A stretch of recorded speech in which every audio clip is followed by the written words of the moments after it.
Restaurant honour freedom series की video number 7 में welcome है आपका। जितने भी रेस्टोरेंट ऑनर हैं सब फ्रीडम चाहते हैं और सोचते हैं कि स्टाफ को सैलरी भी देते हैं, लेकिन फिर भी उनके ऊपर चढ़कर काम करवाना पड़ता है। कैसे ऐसा निज़ाम बनाया जाए जैसे ये बड़े बड़े ब्रांड्स जिनके मालिक भी उनके ऊपर नहीं होते और स्टाफ ऑटोमेटिक तरीके से बड़े अच्छे तरीके से काम कर रहा होता है, ना कोई शोर शराबा होता है और सर्विस भी बेहतरीन होती है। आखिर क्या राज है इनके पास, कौन सी जादू की छड़ी है इनके पास जो इनका निज़ाम खुद ब खुद चल रहा होता है और हम सुबह से लेकर रात तक स्टाफ के पीछे पीछे रहते हैं, फिर भी कंप्लेन आती है और अगले दिन स्टाफ फिर से अपनी मनमानी शुरू कर देता है। देखिए मेरे मोहतरम भाइयों, यहाँ पर मैं आपको एक बहुत बारीक बात समझाने लगा हूँ, कॉन्सेप्ट समझाने लगा हूँ। इस कॉन्सेप्ट को समझिए। पैसे कमाने के लिए, बिजनेस करने के लिए, बच्चों का पेट पालने के लिए कुछ लोग डॉक्टर बनते हैं, वकील बनते हैं, इंजीनियर बनते हैं, मैकेनिक बनते हैं, ब्यूटिशियन बनते हैं, लेकिन ये सब लोग एक वक्त में कितने कितने साल लगाकर ये सब कुछ सीख कर बनते हैं, फिर पैसा कमाते हैं। ये रेस्टोरेंट ही एक ऐसा बिजनेस है जिसके पास कुछ पैसे होते हैं, वो जगह लेता है, स्टाफ और कारीगर हायर करता है और काम शुरू कर देता है और खुद कैश काउंटर पर बैठ जाता है। मैं आपसे एक सवाल पूछना चाहता हूँ, खुद से रिलेट करके देखिए और गौर से समझिएगा। फर्ज करें अल्लाह ने आपको एक गाड़ी दी है और आपने लाहौर से इस्लामाबाद जाना है। आपकी मंजिल इस्लामाबाद किस लिए है कि वहाँ पर पहुँचकर आपको पैसा मिलेगा, अपने बाल बच्चों का पेट पाल सकते हैं, अपने बाल बच्चों की शादियां कर सकते हैं और जाना भी आपने अपनी गाड़ी में है, किसी दूसरे की गाड़ी में नहीं। अब थोड़ी देर के लिए मान लें कि आप गाड़ी ड्राइव करने में एक्सपर्ट नहीं है, हल्की फुल्की चलानी आती है, तो क्या करेंगे आप? कौन कौन सी ऑप्शन है आपके पास, सोचिए जरा। अगर आप खुद चलाते हैं तो सारे रास्ते में बार बार गाड़ी को ठोकेंगे और सारे रास्ते स्ट्रेस में रहेंगे, रिपेयर ही करवाते रहेंगे और मंजिल पर नहीं पहुंच सकेंगे। या फिर आप जाने से पहले अच्छी तरह ड्राइव सीखेंगे, एक्सपर्ट बनेंगे, या हो सकता है कि गाड़ी लेने से पहले ही आप अच्छी तरह ड्राइविंग सीख लें। अगर आपने खुद ना सीखी या खुद नहीं सीखना चाहते तो आपके पास एक ऑप्शन ये भी है कि आप एक अच्छा सा एक्सपर्ट ड्राइवर सैलरी पर रख लें जो आपको आपकी मंजिल तक ले जाए। दोस्तों, ऐसे ही आपका बिजनेस भी एक गाड़ी है। गाड़ी में सफर करके मंजिल पर पहुंचकर ही आप अपनी फैमिली को सपोर्ट कर सकते हैं, माँ बाप की सेहत का ख्याल रख सकते हैं, बच्चों के फ्यूचर के लिए सोच सकते हैं। अब आपको समझ ये आई कि इसको सीखना जरूरी है। अब आप जिस उम्र में हैं, जिस काम में फंसे हुए हैं, इसको छोड़कर किसी इंस्टीट्यूट में जाकर सीख भी नहीं सकते। इसके बावजूद भी अगर आप सीखना चाहते हो तो इस सीरीज की पहली वीडियो से लेकर अब तक की सारी वीडियोस देखें और आइंदा जितनी भी वीडियोस आएंगी इस सीरीज में कोई वीडियो मिस ना कीजिएगा। हर वीडियो जुम्मा की रात 10 बजे अपलोड होगी।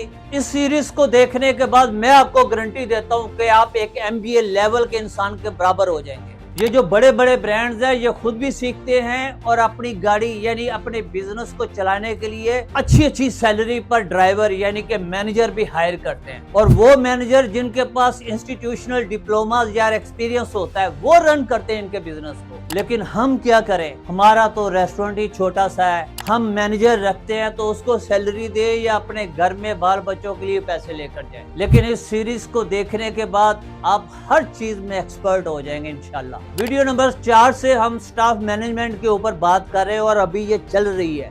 पिछली वीडियो में मैंने बताया था कि स्टाफ मैनेजमेंट एक आर्ट भी है और एक स्किल्स भी है। आर्ट इसलिए कि कुछ लोगों में कुदरती तौर पर ये टैलेंट होता है कि वो स्टाफ को मैनेज कर लेते हैं, लीडरशिप क्वालिटीज होती है। और स्किल इसलिए कि इसको सीखा भी जा सकता है। मैं आपको एक बात बता दूं कि इन वीडियोस को सुनकर देखकर आप कुछ हासिल नहीं कर सकते जब तक कि आप इस पर इम्प्लीमेंट नहीं करते। अब समझिए, जैसे एक मशीनरी के पूरे पार्ट्स किए बगैर आप उसको ऑटोमेटिक तरीके से नहीं चला सकते, ऐसे ही रेस्टोरेंट में कुछ पोजीशन हैं जिनको आप रेस्टोरेंट के पार्ट्स समझ लें, उनको पूरा किए बगैर आप अपने बिजनेस को, रेस्टोरेंट को ऑटोमेटिक तरीके से नहीं चला सकते, ऑटो पायलट पर नहीं चला सकते। जिन जिन लोगों ने मुझसे कोचिंग ली, कंसल्टेंसी की और उस पर पूरा इम्प्लीमेंट किया, आज उनके बिजनेस ना सिर्फ स्मूथ हो गए हैं बल्कि लॉस मेकिंग बिजनेस भी प्रॉफिटेबल बिजनेस बन चुके हैं। चलिए देखिए कि एक रेस्टोरेंट में कम से कम ये लोग तो लाजमी जिम्मेदार होने चाहिए, बजाय कि सबकी जिम्मेदारी मालिक पर हो। नंबर 1, एक बंदा होना चाहिए जो क्वालिटी पर कंट्रोल करता हो। नंबर 2, एक बंदा कम से कम जिम्मेदार होना चाहिए कस्टमर एक्सपीरियंस के लिए, चाहे वो कोई भी हो। नंबर 3, एक बंदा रिस्पॉन्सिबल होना चाहिए कैश के लिए। नंबर 4, एक बंदा जिम्मेदार होना चाहिए सफाई सुथराई के लिए। नंबर 5, एक बंदा जिम्मेदार होना चाहिए कम से कम जो स्टॉक और परचेज को मैनेज करता हो। नंबर 6, एक बंदा जिम्मेदार होना चाहिए अकाउंट्स के लिए। नंबर 7, एक बंदा होना चाहिए जो पूरी टीम को मैनेज करे। हमारे यहाँ शेफ, वेटर और क्लीनर छोड़कर सबकी जिम्मेदारी मालिक ही पूरी कर रहा होता है। इससे रेस्टोरेंट तो चलेगा लेकिन ऑटो पायलट पर नहीं चलेगा। कुछ लोग ऐसे ही चलाना चाहते हैं तो वो भी ठीक है, लेकिन फ्रीडम नहीं मिलेगी और हर कोई फ्रीडम ढूंढ रहा है। इसके लिए फ्रीडम माइंडसेट का होना जरूरी है, सोच का बदलना जरूरी है। वीडियो नंबर 2 में मैंने बात की थी फ्रीडम माइंडसेट की, क्योंकि जिसकी सोच फ्रीडम माइंडसेट पर शिफ्ट हो गई वो सॉफ्टवेयर भी लगाएगा, खर्चा भी करेगा, कोई ना कोई फ्लोर सुपरवाइजर भी रख लेगा, खर्चा करेगा। उसको पता है कि मैंने फ्रीडम हासिल करनी है। और जिसकी सोच फ्रीडम माइंडसेट पर शिफ्ट नहीं हुई वो कोई भी नया खर्चा नहीं करेगा, वो ऐसे ही चलने देगा। उसका फ्रीडम का ख्वाब हमेशा एक ख्वाब ही बनकर रह जाएगा। वो बिजनेस को एक्सपेंड नहीं कर सकेगा, खर्चे बच्चों के बढ़ते जाएंगे और इसी बिजनेस पर बोझ बढ़ता जाएगा और एक दिन यही बिजनेस तंगदस्ती का शिकार हो जाएगा। इसलिए मैं कहता हूँ कि हर इंसान को अपने बिजनेस को एक्सपेंड करना बहुत जरूरी है। एक ही जगह पर स्टैटिक ना हो जाए, ठहर ना जाए, क्योंकि ठहरा हुआ पानी मैला और गदला हो जाता है और चलता हुआ पानी एनर्जी भी उसमें होती है और शफाफियत भी होती है।